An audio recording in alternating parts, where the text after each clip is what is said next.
Today we're going to talk about payment processor records and why the IRS and the California state income tax authorities take a good look at Stripe, PayPal, Square, and the 1099-Ks coming from these agencies can trigger serious civil and criminal tax problems. Well, many business owners rightfully believe that their tax returns accurately reflect income. Then an auditor comes in and compares Stripe records, PayPal records, Square transactions, marketplace reports, bank deposits, and Forms 1099-K. Suddenly, the gross income numbers do not match outside information which indicates unreported income. Listen, all it takes is as little as $10,000 of suspected unreported net income to involve the IRS's Office of Fraud Enforcement in your audit. What can begin as a routine audit can quickly become a high-risk tax controversy because payment processor records often tell a very different story than the one reported on your tax return. Hi, I'm David W. Klasing. I'm a dual licensed tax attorney and CPA.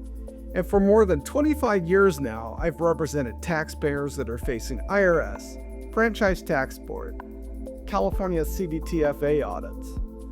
Today I'm going to explain why payment processor records have become one of the government's favorite audit tools, what causes mismatches between your return and third-party data, and how small reconciliation problems can evolve into major civil and potentially criminal tax exposure.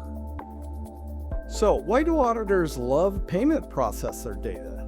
Well, modern businesses leave digital trails. Auditors are increasingly utilizing AI to review Stripe, PayPal, Square, Shopify, Amazon, DoorDash, Uber Eats, and other merchant processor reports. Why? Because these reports provide detailed income transaction histories. These systems often show customer payments, refunds, chargebacks, tips, sales tax, fees, and settlement deposits. For auditors, this data becomes a roadmap to unreported taxable income, along with bank deposit analysis. Unfortunately, Form 1099-K causes confusion. Many taxpayers, and often their preparers, misunderstand Form 1099-K. The form reports gross payment transactions, not taxable income, not profit, and not necessarily the amount ultimately deposited to a bank account or a series of them. The form generally does not account for things like processor fees, refunds, chargebacks, discounts, or other adjustments. That creates confusion when taxpayers and auditors that are utilizing AI, try to compare 1099-K totals to reported gross income. So why do processor reports, bank deposits, and tax returns often differ? Well, different systems measure different things. Processor reports often show gross transactions. Bank accounts show net deposits. And your books may recognize income using different accounting methods. Your sales tax returns may only focus on taxable sales. Income tax returns may report gross receipts, net of returns, and allowances. These differences are not automatically wrong, but in an audit, these differences must be explained to get that auditor to go away. So what are the common reconciliation problems here? Auditors frequently encounter the following: processor fees deducted before deposits, refunds, chargebacks, gift cards, marketplace facilitator transactions, sales tax reimbursement, tips, shared merchant accounts, and duplicate processor accounts. Sometimes the issue is simply poor bookkeeping. Other times it signals something far more serious. So let's look at CDTFA audits and source records. The CDTFA is often looking beyond tax returns.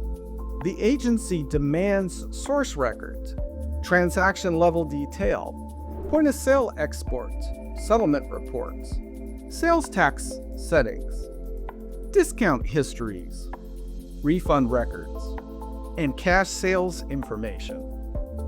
If a taxpayer can only produce summaries of this information, the auditor may question the reliability of those records.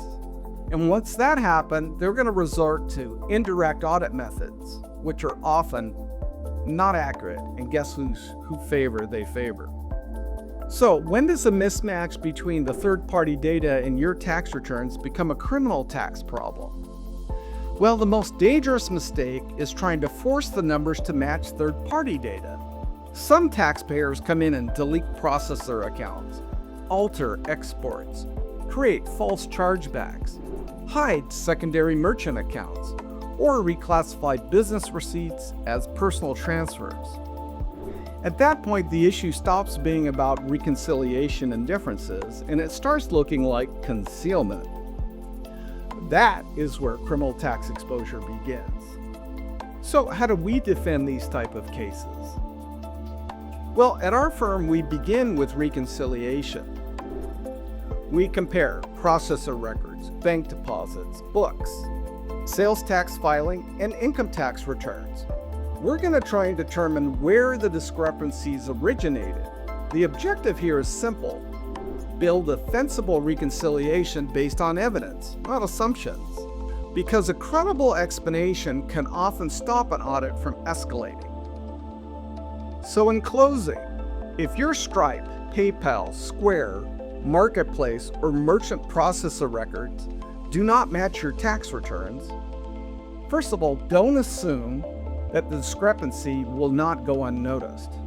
At the tax law offices of David W. Klasing, our dual licensed tax attorneys and CPAs help taxpayers reconcile and, where necessary, legally reconstruct records, analyze Form 1099-K issues, respond to the IRS, the Franchise Tax Board, or CDTFA audits.